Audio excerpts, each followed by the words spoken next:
Welcome to the programme. Myanmar's junta has admitted carrying out airstrikes that have killed at least 100 people. The attack happened on the village of Pazigyi in Sagaing province and is one of the junta's deadliest since it seized power in 2021. The UN's human rights chief says he's horrified by the attacks. Volker Turk said school children performing dances at an event held by opponents of the junta are thought to be amongst the victims. Tony Cheng is following events for us from neighbouring Bangkok. And Tony, really a startling admission, yet despite the facts as we know them, no sign of remorse for the civilian casualties or any casualties for that matter from the junta. Absolutely none at all. We saw this statement made by Major General Zaw Min Tun broadcast on state television last night. He said that, yes, we launched the airstrike. We acknowledge that PDF terrorists were killed during the airstrikes. He went on to say that there was evidence of some wearing uniforms, but many were wearing what he called civilian uniforms. He also said that some of the deaths weren't caused, according to information received by the military, by their airstrikes alone, that there was an ammunition dump nearby, maintained by the rebel militia that was fighting against the military. And he said they had also laid landmines in the area that could have caused many more deaths. We, however, have seen no evidence of that. The information that we've seen on social media, in videos, and also first-hand accounts we've got from first responders at the scene suggest this was a mainly civilian event, that it was held to celebrate the opening of this administration building that had been open to deal with social welfare and the village affairs of the neighbouring areas, that outside there had been tables laid out for the event, and there were many children there.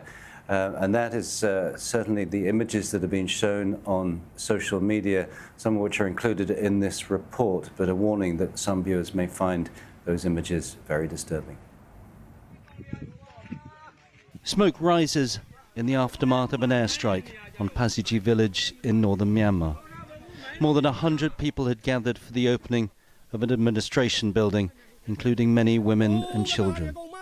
The junta in Naypyidaw sees buildings like this as legitimate military targets as it tries to tighten its hold on the country 2 years after seizing power. At 7:45 in the morning, fighter jets attacked.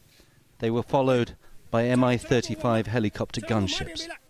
The initial death toll hard to gauge, many of the bodies disfigured in the attack, and rescue efforts hampered when the gunships returned.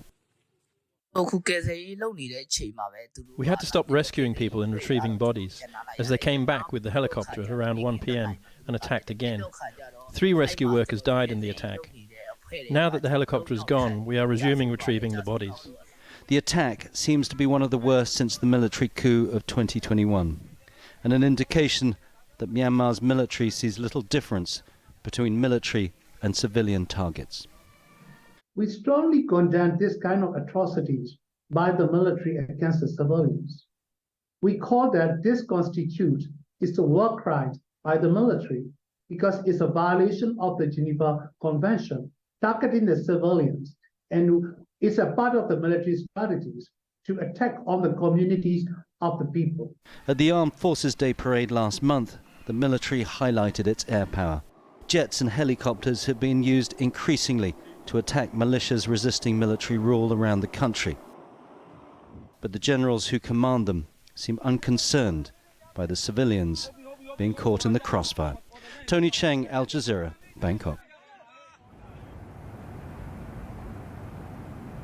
Air power has become increasingly important and used far more often by the military since the military coup because their troops are getting bogged down on the ground all over the country, on the eastern border, on the western border, and up in the north.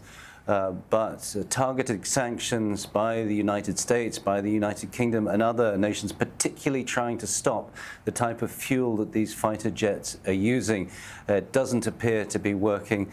There are neighbouring countries in this region very happy to sell jet fuel to Myanmar's military, and we've seen no falling back of use of airstrikes. In fact, in the last couple of days, the Myanmar military planes have hit areas in Chin State in the west, this attack, and there have been flybys on the eastern border as well. So those don't appear to be working. I think the insistence from the military, as we heard in their statement last night, that these are legitimate military targets suggests that this isn't the last time that a tragedy like this will happen. Cheng in Bangkok, thanks for the update.